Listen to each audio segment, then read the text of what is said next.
Isang matagumpay na patak polio vaccination drive ang isinagawa ng Rotary International District 3800 sa pangunguna ng Rotary Club ng Mutya ng Pasig. Pinangunahan ni Giovanni de la Torre Salandanan, presidente ng Rotary Club ng Mutya ng Pasig, at Sangguniang Kabataan Kagawad ng Barangay Pinagbuhatan ang nasabing proyekto. Katuwang ang kanilang mga miyembro at si Robin Salandanan, past president at chairman naman ng Barangay Pinagbuhatan.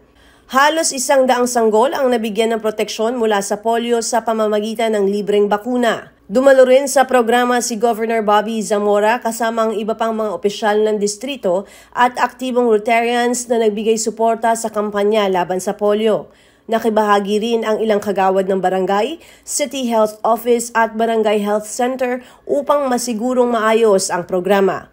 Bilang pangunahing advokasya ng Rotary ang pagwawakas sa polio sa buong mundo, masigasig silang nagbigay ng suporta upang mabigyan ng kaligtasan ang mga bata sa sakit na ito. As the president po ng Mutya ng Pasig, very long preparation po talaga dahil nung una po talaga hindi namin dapat tatanggapin itong project na to kasi big event siya, district-wide, maraming kailangan preparation. Pero Gov. Marilu ko and si Governor Bobby nagtiwala talaga sa Mutya ng Pasig.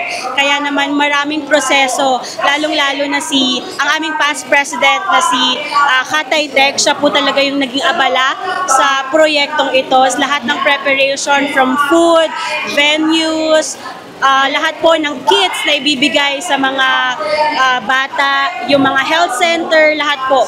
Si Pipi Katay po, katulong po ako syempre na mag-prepare sa mga bagay na yun. Lahat po ng babies ay galing po sa iba't ibang health centers ng Barangay Pinagbuhatan. Meron po sa Periculture, meron po sa Damayan at meron po sa Isantos. Hindi lang po talaga natin basta kinuha yung mga babies.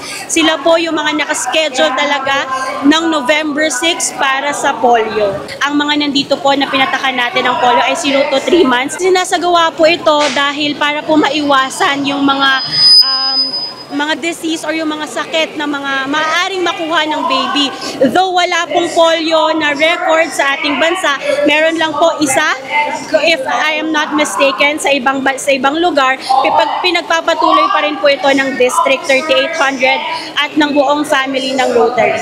Sa lahat po ng Rotarians from District 3800, sa lahat ng district officers at irresistible presidents, maraming salamat po sa pagpunta dito po sa Barangay Pinagbuhatan para i-celebrate ang End Polio Now celebration sa Bayang Patak kontra Polio at sa mga babies po na nandito, sa mga health centers, sa mga admin po ng Barangay Pinagbuhatan na tumulong po talaga para maging successful po itong event na ito. Maraming salamat po sa inyong lahat.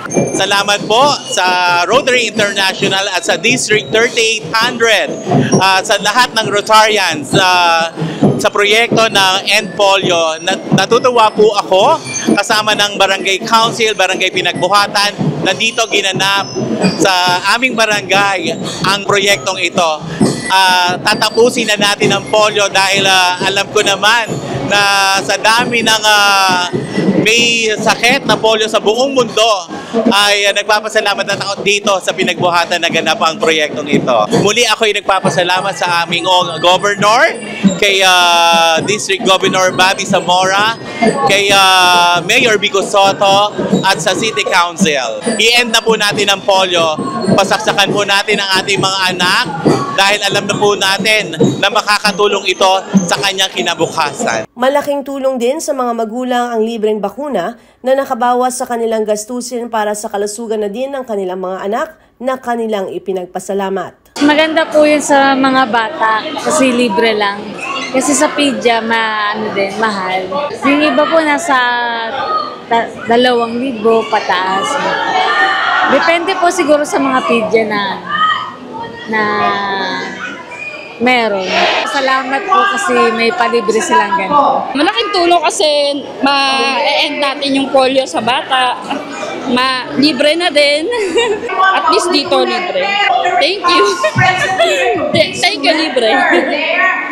Ako si Luan Peñano para sa latest ng iNews Pasig.